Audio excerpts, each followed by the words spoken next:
Yo, what's going on, everybody? A long time no see. Honestly, I have a better video, mostly because there's just a lot of things going on in the world. YouTube, nonetheless, having a lot of things happening, especially with all the privacy issues going on right now. Though I guess I wasn't really uploading before that, but it's just that I just don't know. YouTube is weird. I just don't know if I'm going to continue going on with YouTube or if I should try switching to another platform. In which case, if I do come up with something, obviously I'll post it here first, and then people who want to follow me anywhere else can do so. But as it stands, I'm just kind of like playing a waiting game in a way, trying to see where everything is going out or where everything will end up being. So that's that. And that's all I'm going to do for the first part of this. Because I'm not really here to talk about that. I'm here to talk about the CrossWorlds beta that happened. Or was it a beta or was it open network? I'm doing this off cuff. I'm not putting it on the script because I feel like I just display my mind better. My opinions better when it's just off rip. Obviously, there's more organization when it comes to a script or anything, but I just like doing things without a script. It just makes things feel a little bit more natural to me. But I can do some scripted stuff, obviously later. But as of right now, I'm just gonna do it like this. But no, game. I can't decide if I think that game is because I want to make sure I was right that it was like a beta. I guess it can be counted as a beta.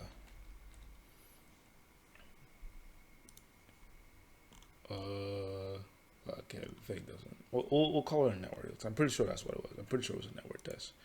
Um, but no, it was. I can't decide if that game is really fun or like. No, it was really fun, but I can't decide if it's good or bad because it is certainly chaotic. That's for sure. At least when you play online. When you play by yourself using the Grand Prix, it's not as chaotic. Um, I don't know. I don't know about the other stuff because I haven't played using like the split screen. Which I mean, props, lots of props to Sega for allowing split screen to go on the game anyway. Because not a lot of games are doing that nowadays, and that's really that is something I really respect in a lot of ways. So it's big props to Sega. Which I mean, it comes down to one of my points that I want to make is that the game honestly seems like it actually like cares about having fun rather than trying to make the quickest buck. Which I mean, if your game is fun, you're going to make the quickest. You're going to make some good money. But there's not a lot of people out there who are willing to be like, I don't want to risk my game being, I guess, bad and it's still not make money, or excuse me, not my name being good and it still not make money, and the cost being too much for what I'm making. Honestly, it seems like that Sega in this instance is just gonna be like, yeah, we're just gonna output this game in the way it is, and it's gonna be a good one. It's gonna be a fun one. Which good props on them because it is certainly a delight as of right now. I don't know. It's so fun that I genuinely consider pre-ordering it. I'm still considering pre-order. I just don't have the funds on me right now, but it looks like it's going to be a really good game. But what we have now, the reason why I don't like want to go ahead and pre-order is because sometimes things can change. Like Sega could say something like completely out of pocket, and now I might have to like drop buying Sega games altogether, which is kind of what I'm doing for Nintendo because Nintendo is just like Nintendo's dropping the ball on almost all fronts, which is why I've decided that until I see a change, which I probably won't for a decade, if we're all still alive within a decade, probably won't see a change from them, and they're just not. Their games can be fun, but it does not feel like they are prioritizing fun. And along with the situation that's happening in America with President Trump ruining everyone's lives, unless you're a rich CEO. Um, you can kind of find I can kind of find dealing with Nintendo being very difficult in this instance. So I just decided to not buy any more of their stuff, and I still need to like stop paying for their online stuff because it's I'm not even playing it too much. But you know, it was one of the cheapest online services, so I was like okay with paying for it at the time, but I need to like stop if I'm not using it, and I need to stop giving them money in general anyway right now. But no, that's where I'm gonna go with that. But it is genuinely charming to see like the rival mechanic. I think is really cool because I think in every racing game, like that's like Mario Kart, like there is always a rival character. The game just doesn't tell you. It's just the character is just like kind of rebounds up to like the second or third position based on like what they not based on any stats, but just based on which character is quote unquote your rival. And it gets randomly selected. In some games, some characters have a specific rival that the game chooses beforehand. That it's usually hidden from you. That's essentially the point. But I think it's really cool that Sega decided, or Sonic CrossWorlds in this instance, uh, will give you a rival before you even select the Grand Prix. And I was like, hey, this is your rival, and you can select your difficulty for the rival. Um, when I was playing it so far, I only got to like level 5, and it does suck that if you don't restart the level, which costs these like tickets, we'll get onto the tickets later. Um, that restarting costs tickets, and it's a little bit of a feels bad, but I guess as you're playing a lot, it won't be too bad. But um, restarting lets you like restart without a penalty, or using those tickets will make you restart without a penalty, and then you can just race again. But if you quit out, you essentially lose progress.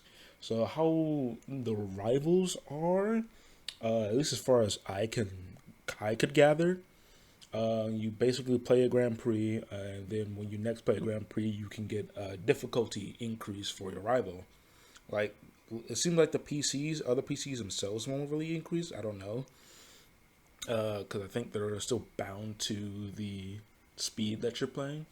But your rival can steadily increase the more you win against your rivals, which I think is a really cool implementation. And I do enjoy watching or hearing the characters kind of like talk smack to each other, either from family banter or just like silly quotes that they say to each other. One of the things that, well, there is one thing that bugged me is Omega, and that's because Omega just glazes the fuck out of Shadow for some reason. And I'm like, bro, please, he's not gonna kiss you, bro.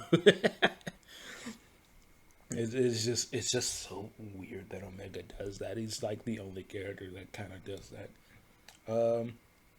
Because even when like Shadow and like Omega are rivals, he's like, yeah, we're the only two guys who can keep up with each other. And it's like, okay, bro, all right, y'all can go kiss in the background somewhere else. But I do think like the characterization, like I, I will, I'm gonna go ahead and preface this, dude. Well, I guess it's a little way too late to preface something, but I'm gonna say this now. I don't really tend to like Sonic games. I don't really tend to like Sonic characters. I can look at them just to see like where the game industry is going because Sonic is a mascot for Sega.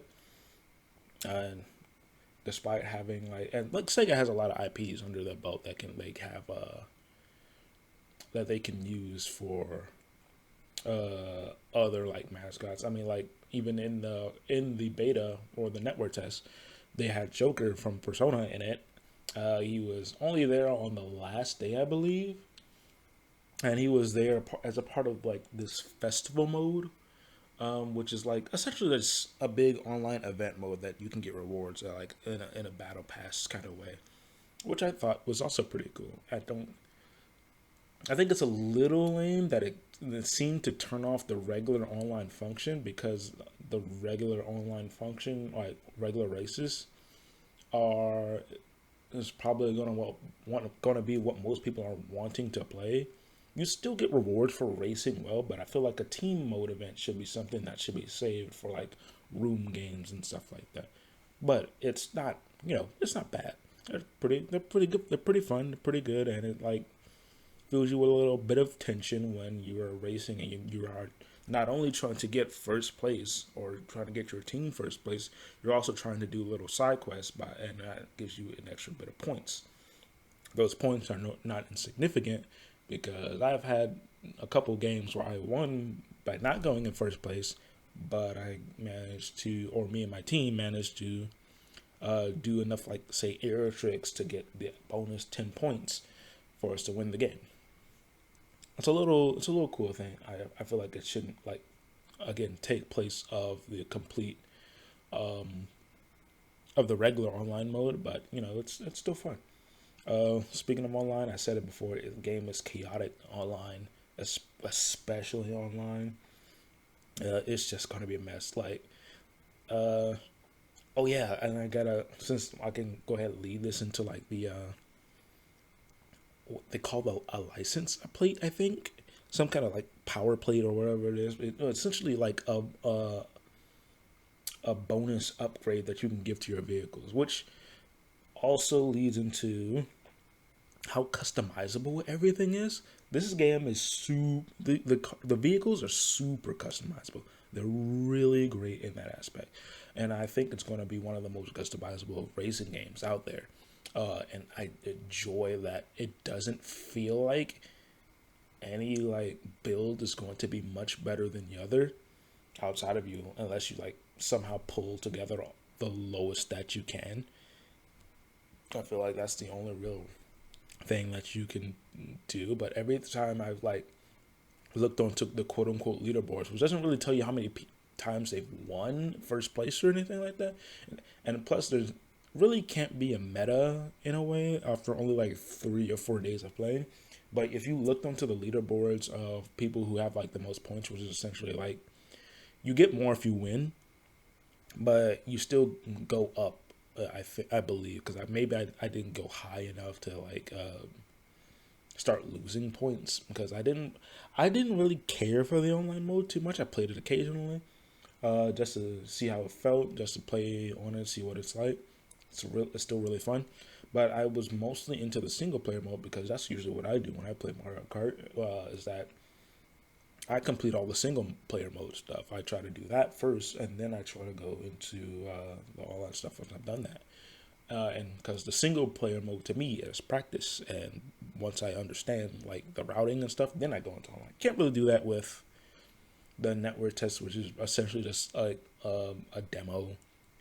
But it was something that I still tried to do. I tried to get like really understand the mechanics, try to see what was good, what was bad, which I couldn't really find out. Once again, it felt like that no matter what you did, what you were doing was going to be good, or at least in some essence, not bad. Like there wasn't a single use like power plate or whatever it was called, because all of like top tens had like a different setup. My setup was like using boosts after bumping, or getting a boost after you bump someone, and then stealing coins after you bump someone, because you're going to be bumping someone, and you're going to be bumping someone a lot. With and if you don't have that power up, you will lose coins. You will probably still lose coins from bumping other people and the walls. But or excuse me, not coins, rings. But from with the steel, with the bump steel, you get more than what you lost. So it's still like a boost up, and then you get a small boost from doing it. So that was something I was using, but the person up top wasn't using that. But I still felt like I was getting more wins when I was doing when I had that set up.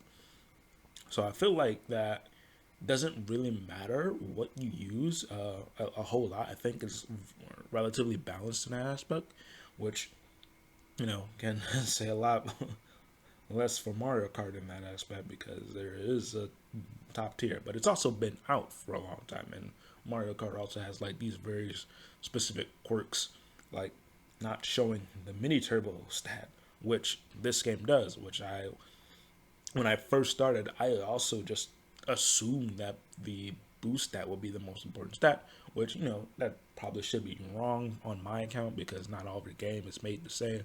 I shouldn't have done that, assuming that, but that's what I did anyway. And so I went for mostly boost oriented vehicle loadout, and I was winning with it, but then I switched to a low boost, high speed loadout, and I was also winning with that. In fact, some of the top players were using mostly speed characters. There was also like a handling character up top. I think the only characters I didn't see up top were because I saw power characters up top too, because power characters also had the highest boost stat from what I saw on the character stats. So not even those characters are bad. I believe I played Knuckles because he went completely all in on boost, or Knuckles and Eggman because they had the most boost, and I went completely all in on boost. Cart felt slow. Air quotes cart. I was using the like hoverboard thing. Not a Sonic fan, so I don't know what it's actually called. But I was using the whatever the hoverboard thing is called, and that had the highest amount of boost. Was managed to get wins off of it, but it felt super slow, which it probably was because you have to be basically constantly boosting in order to like actually keep up. Which is, the game allows you to do that as long as you know the track, you won't hit the walls or go into the grass to like mess up your boost. I find the CrossWorld or the crossover mechanic where you like go into another track, it's kind of interesting. It doesn't really change too much about it because at the end of the day you're still racing, and as long as you know the track, it won't really mess with you. But essentially every single track on the second lap, right? I think no, because it starts on the second lap after you complete your first lap, and the starting second lap will be a different track. It can be a random track, or it can be a track of what's shown on one of the sides. It's hard to explain, but essentially, your second lap will always not be the on the track you are currently playing on, and then the third lap will also change some layout of the track you're playing on, because some of them have like rainbow speed boosts, which are better than the regular speed boost. The coin layout may be different, and then there might also be just hidden shortcuts some places. So there's a way for you to. There's still things for you to learn about on each track, because every single second track is almost going to be different, and every single third lap is going to have some alteration for you to look into. So this game is also going to just be like a good learning, a good way to like just let you improve in it. And here's hoping that Sega doesn't do what Nintendo does, and that's like if they don't find a way you're playing to be to their liking, they update the game, and now you have a arguably worse game that they're trying to streamline you into. Again, had that happen in World. But no, it genuinely feels like it's going to, unlike the previous ones, because like the previous racing games, they come out and it's like, well, it's not Mario Kart. God, at least that's what I say. On my opinion, like it's a cool game, but it's not Mario Kart, and then I just go back to Mario Kart. But since I'm not playing Mario Kart World, I'm not buying a Switch 2 at all. I'm just gonna let Nintendo do its thing, and I'm just gonna pretend like they don't exist. I have to go. I'm pretty much gonna look to Sonic CrossWorlds as my replacement, and it's looking like it's gonna be a very solid replacement. Is there anything else I want to say about it? Oh, outside of like me not waiting for like, I really want to like grind out the game and start playing the full version. I want to see what other characters can do and what they say to each other. Considering that Dr. Eggman just goes wee whenever he hits a speed boost. It's a really funny thing. Also, I don't think. Is it weird for me to think that I don't think that Dr. Eggman would actually be willing to balance on those freaking hoverboard things, but he can do it. That's pretty funny.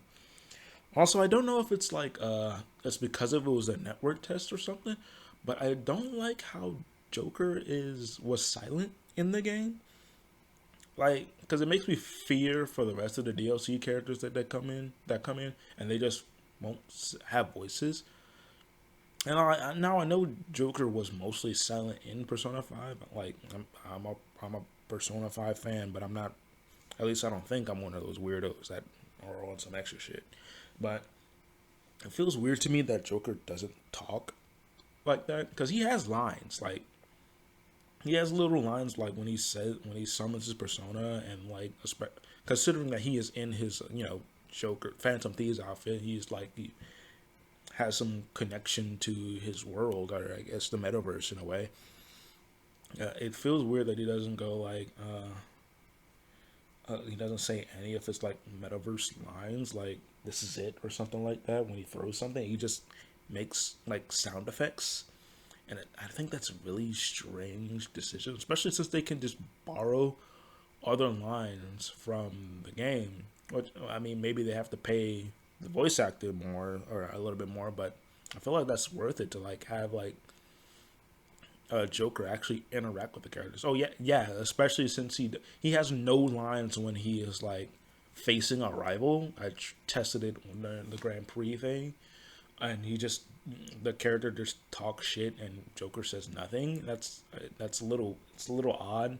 And I kind of hope that the full game fixes that.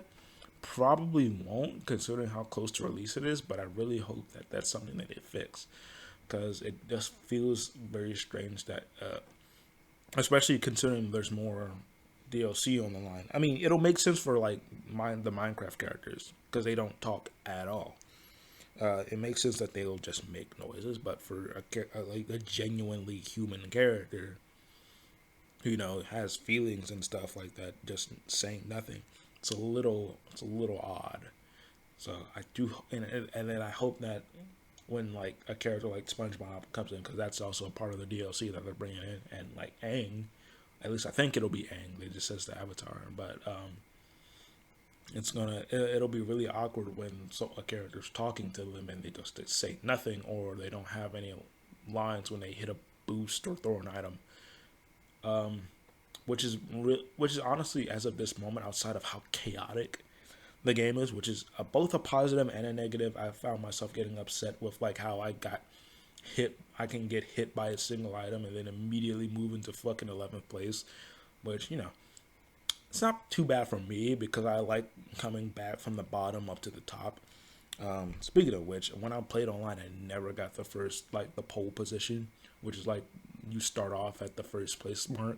Never got that. I don't know if that's something that somehow they do online, that they put everyone in the back and then everything gets matched up eventually as it goes on through rollback. I don't know if that's something that works out or if I was just unlucky. But yeah, those are some.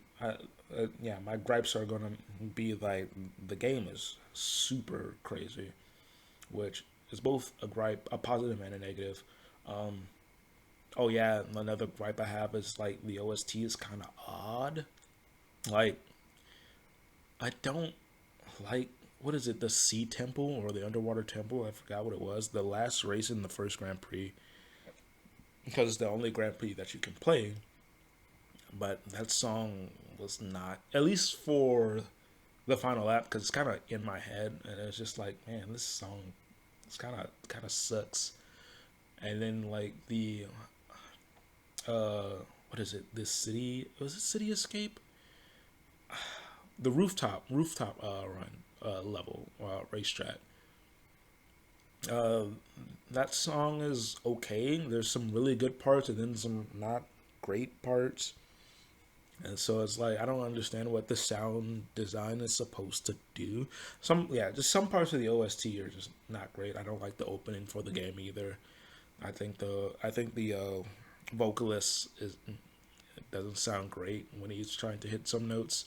Um, but yeah, those are some things I don't like about the game. But otherwise, I think the game is going to be great when it comes out, assuming that it stays relatively the same the way it is. I think it's going to be very. It's going to have a lot of things for you to unlock, a lot of customization, and it's just generally going to be a good time. And that's what I got to say about that open beta, open network test. Um, if you guys enjoyed the video, feel free to give it a like. Otherwise, I'm out of here. Y'all have fun.